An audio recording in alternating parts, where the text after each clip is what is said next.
All right, hello. So this is a pre-recorded version of my talk on titled Life in the Six Scripts. And I'll be talking about the intellectual historical episode in the study of 六书学, or this, what might be generally called Chinese grammatology, Chinese traditional grammatology. And I'll explain both terms, or at least I'll contextualize both terms in my title, Life in the Six Scripts. So I want to start by giving a reminder about the Liu Shu paradigm. So the Liu Shu paradigms, so every description of the structure of sinographs or history of Chinese indigenous grammatology is expected to include a summary of the Liu Shu paradigms, which are precisely translated as six principles of character formation from things that might be traditionally called pictographs to compound characters to things that are more usually called uses of the creative uses of characters. And I use the plural here because there are multiple texts in which Liu Shu is glossed, and they're glossed differently. There are contrasting interpretations of some of these terms. The paradigms themselves can be found in several received texts, most famously the Shuwenjizi dictionary from the 1st century CE, and most of these texts, all three early texts date from the Han dynasties.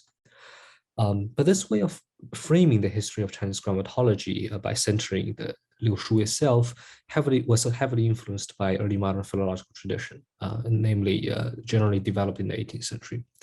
And this way of framing can risk overemphasizing the importance of six scripts of Liu Shu as we know it in earlier periods of Chinese history. And more to the point, it erases the significance of the historical moment at which six scripts itself became important for the study of writing, a moment which took place over a millennium after Chauvin itself is the topic of my presentation today. So let me cite a well-known authority on the Chinese grammatology, Tang Lan, from his 中国文字学, where he gives a brief account, a few pages, of the study of grammatology in China. And this is what he says.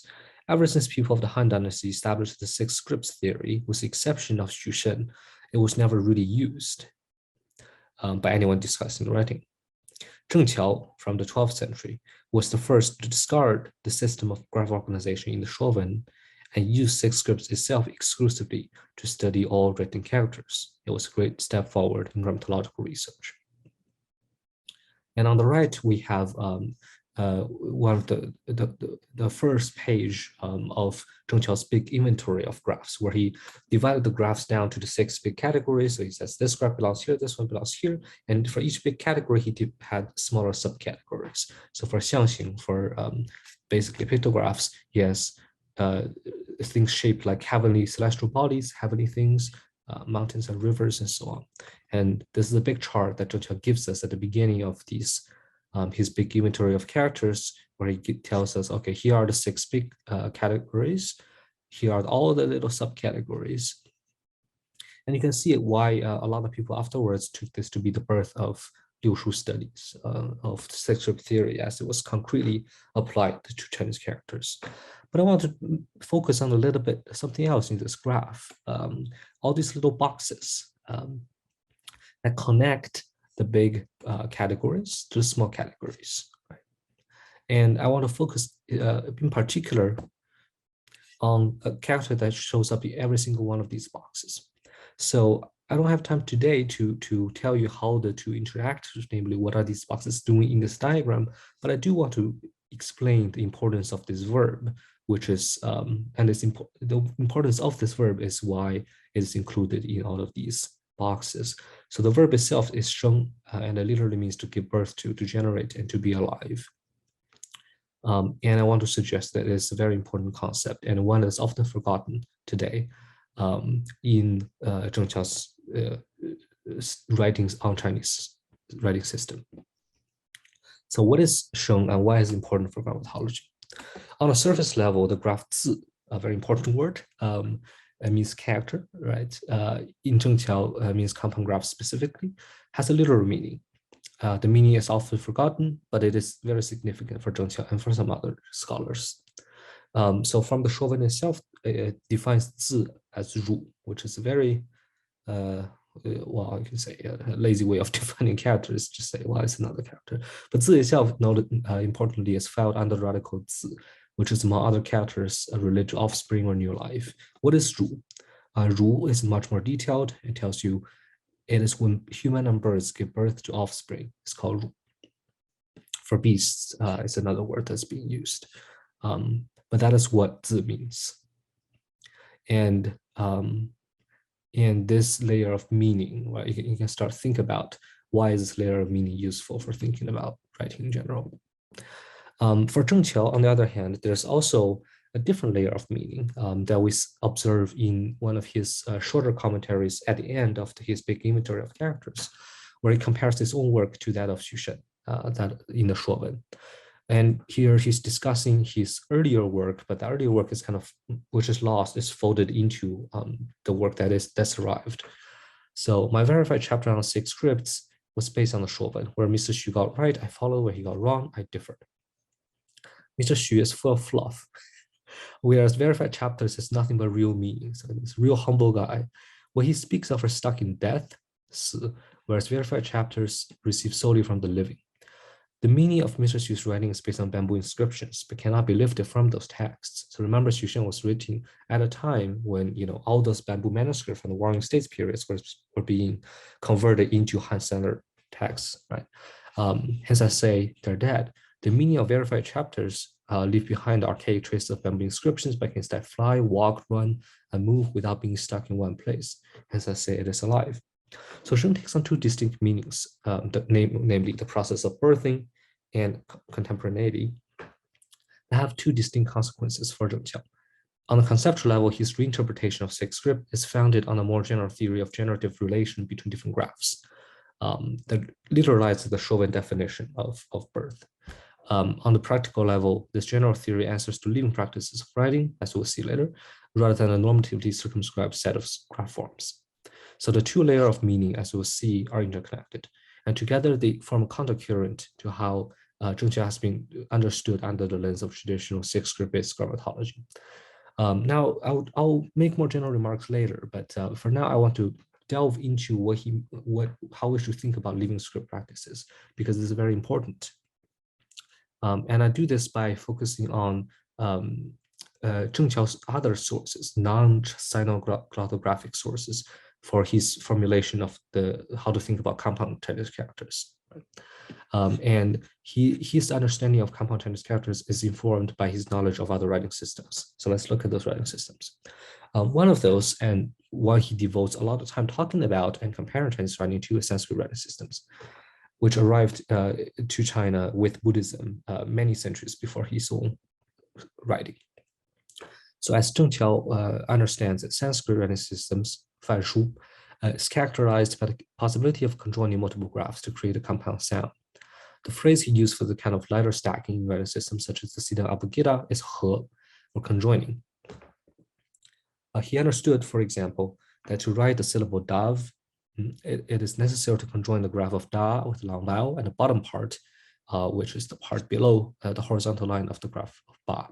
And here I have, this is not Zheng Qiao's own example, but it's from the Dunhua manuscripts, a bilingual Dharani, or anyway. So they're both phonetic, is what I'm trying to say. And the first column here, the bottom and columns, you read from right to left. So the first column here is the Siddham, and the second one is the Chinese transliteration. I'll talk about this one very soon. Let's look at this graph to get a sense of how Sanskrit, this writing system works, right?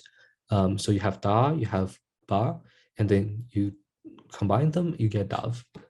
Okay. Zheng Qiao understood this. In fact, this level of graph analysis was a topic of a number of texts in the Chinese Buddhist canon. Okay, but more importantly, Sanskrit writing for Zheng Qiao was not sui generis, as he understood it. Even if its chief modus operation, conjoining, seems alien at first sight to the 6 script paradigm when we narrowly conceive of it. The language he uses to describe Sanskrit writing system draws from centuries of established practice of transliterating Sanskrit Dharani spells using Chinese characters, in which terms like arhe, conjoining 2 graphs, or sanhe, conjoining 3 graphs, were already in use. But here, arhe and sanhe really means letter stacking in order to make a more complex sound. So let's take a closer look at DAV, or the apparatus that's used to represent that sound, which I've translated here and color coded it. So you see what's going on. So the big characters are the ones that are used for reading. So you actually pronounce these somehow using a technique. And the smaller one tells you how exactly you do that. Okay. So the top character here is tat.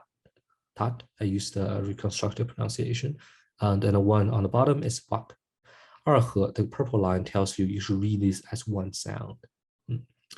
And yin, the red line here tells you you should drag out the first character. You read the vowel long. So that's the long part of this. So of course, modulus some sound changes, some idiosyncratic pronunciation.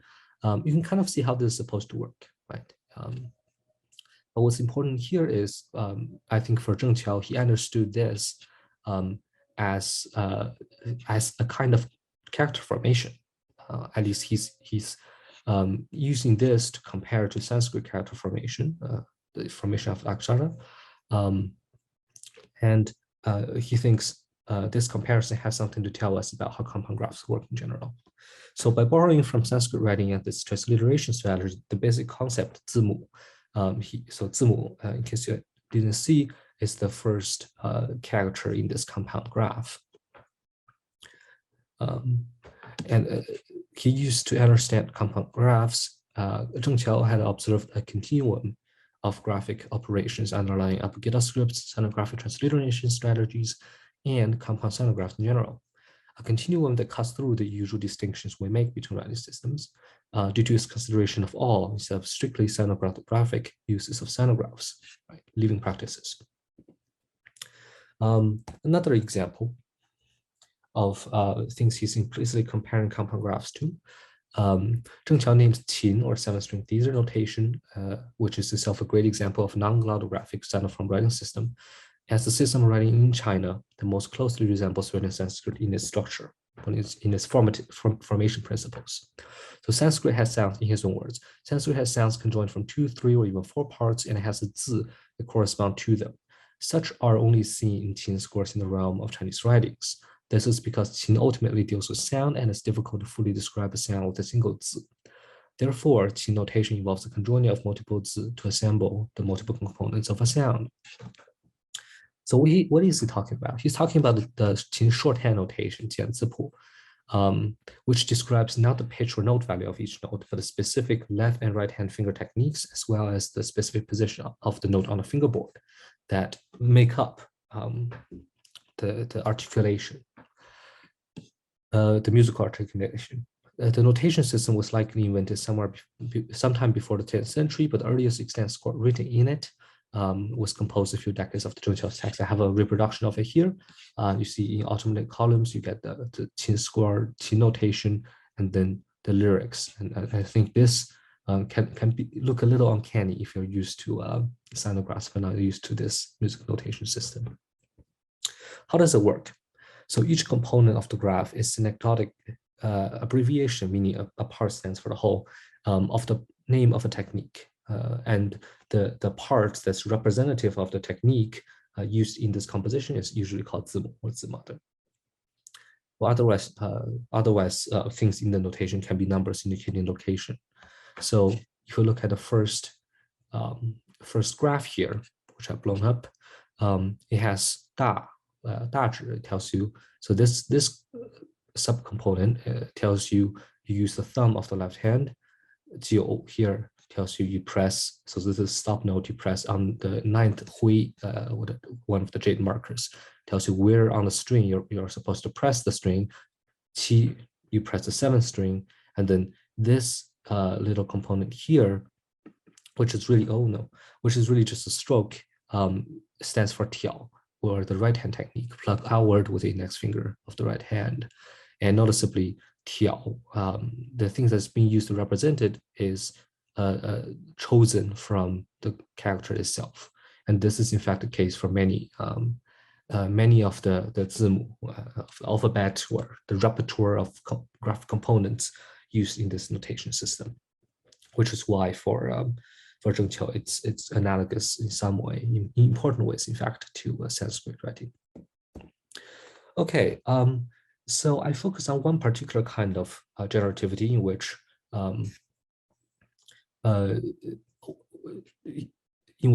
a component of a compound graph is thought to generate the entire graph, which is a way of relating one graph to another. And this is, but generativity in general, which is, again, how do we get from one graph to another graph, is the main, or one of the very important threads in how Zheng thinks about graph in general, graph formation in general, which is not only limited to compound graphs. So here are a number of ways this applies to non-compound graphs. So for example, he has a philosophical claim that many graphs, or really any graph at the very beginning of it, comes from the gesture of the horizontal stroke, E, which you can say, okay, well, that's cosmology, everything starts from one, but he also has a claim, which is quite interesting, is any stroke comes from variations upon the continuous stroke.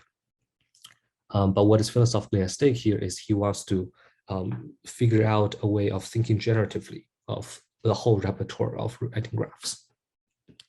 Generatively, that is, as opposed to taxonomically, typologically. So literature and so on. And I do want to note one thing, which is a lot of what he talks about are not completely come out of nowhere, but are well tested in medieval manuscripts.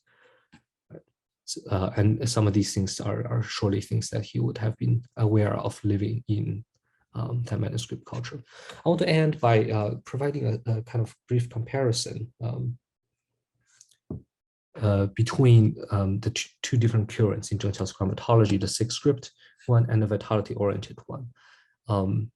Both are, as I said, somewhat present, but I think they point toward different directions, and only one of which was the one pursued by a lot of later scholars following him. So the six script theory studies graphic sonographs, which are in a de facto closed repertoire of characters, discards non-orthographic writing within China, non-sonographic scripts, and vernacular character forms and writing practices, for example, neographism, which is still today how we think about the six script paradigm. Whereas this vitality-oriented grammatology considers all writing practices, especially those at the outside or interstices of China or language. Six scripts is implicitly complicit in normative projects starting from the Shuowen. If you consider the political historical context of Shuowen, you know it's not just an innocent dictionary, it has particular projects or particular world views associated to it. Vitality-oriented grammatology is essentially descriptive. It's attentive to writing as it was actually practiced in various cultural domains, musical, religious, etc. Liu Shu is taxonomic, emphasis on categorization of six basic forms of categorization of, actually add already made characters into six basic form, whereas vitality-oriented grammatology is processual. Its emphasis on multiplicity of operations that continue to create new characters. And this process of neographism is itself easier to practice in cultures mediated by manuscript and xylography than in cultures mediated by movable type and Unicode. Finally, six-script theory emphasizes the ontology of characters, right?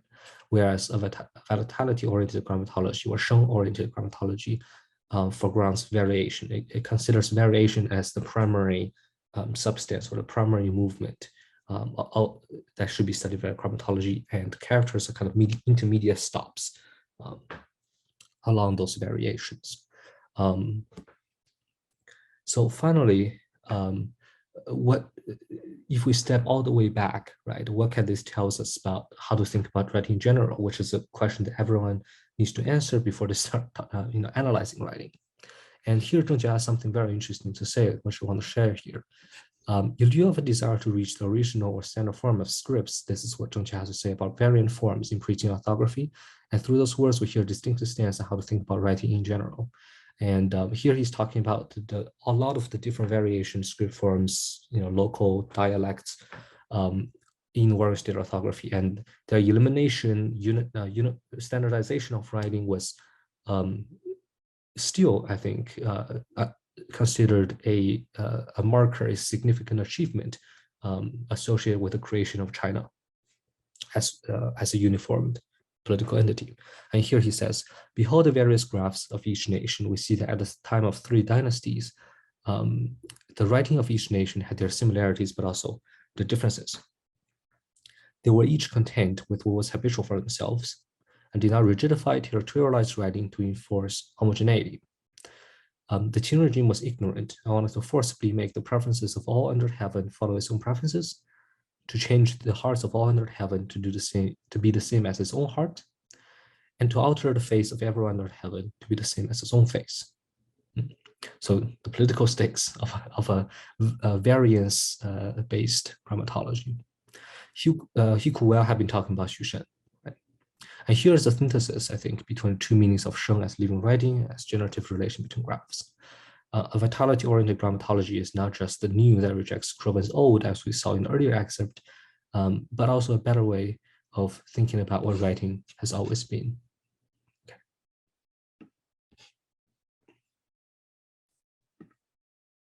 But also the differences.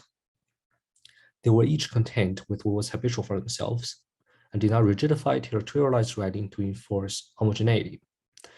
The Qin regime was ignorant and wanted to forcibly make the preferences of all under heaven follow its own preferences, to change the hearts of all under heaven to do the same, to be the same as its own heart, and to alter the face of everyone under heaven to be the same as its own face. So the political stakes of a variance-based grammatology. He could well have been talking about Xu Shen. Right? And here's the synthesis, I think, between two meanings of Sheng as living writing, as generative relation between graphs.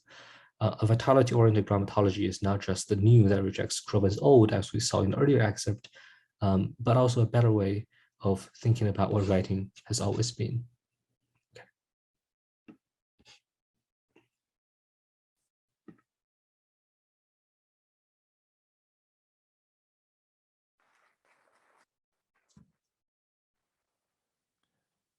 Any questions?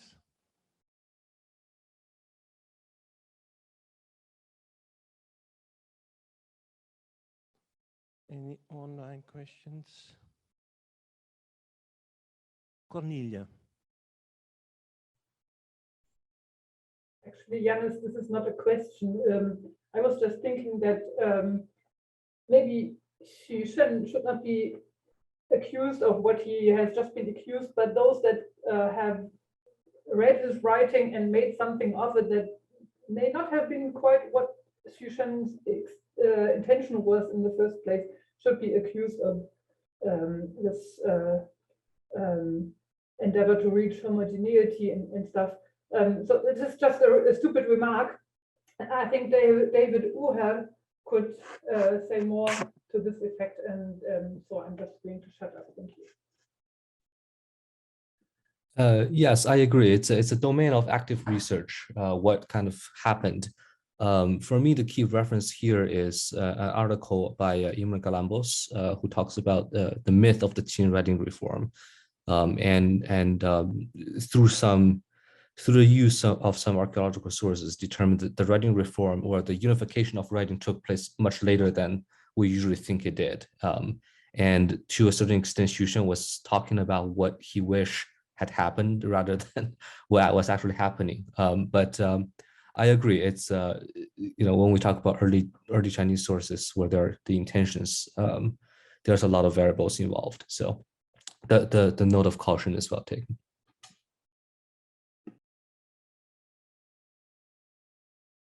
Any other question?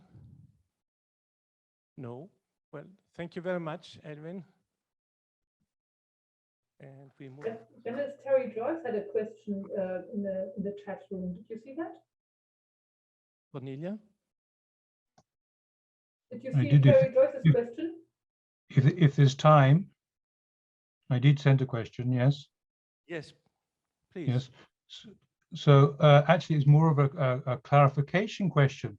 If you can hear me, the chart image you emphasize with the born character, it reminded me of an ontological structure, or sometimes you see them in thesaurus.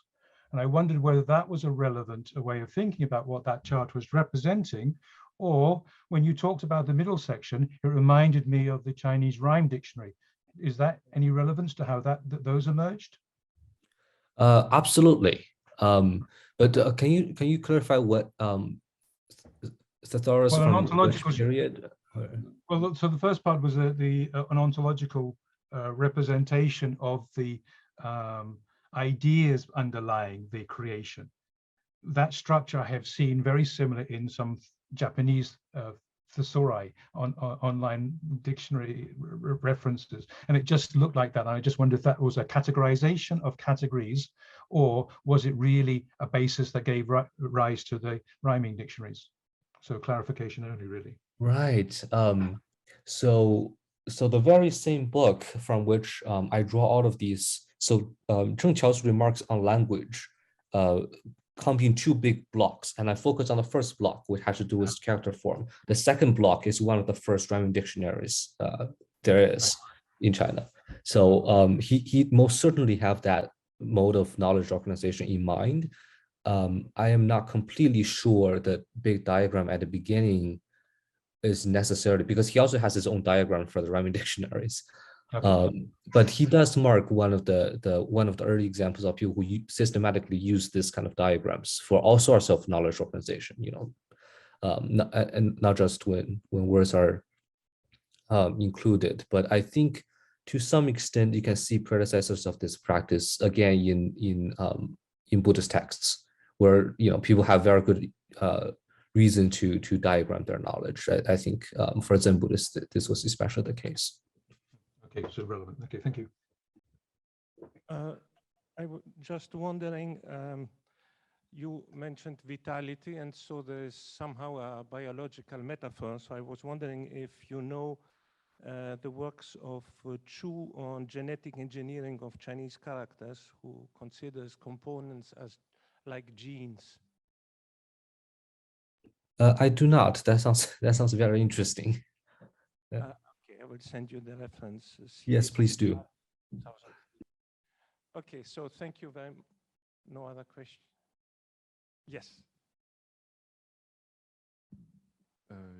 Johan Goudin speaking. So thanks for your presentation. The Liu Shu was actually the different types of characters who was on my chart, demonstrating the evolution of the compound phonetics. But my question was, because it was about Zheng Qiao, I don't know if Terry's question mentioned the fact that he referred to oracle bone, but Zheng Qiao couldn't know about oracle bone because Qiaokuwen were not known at that time.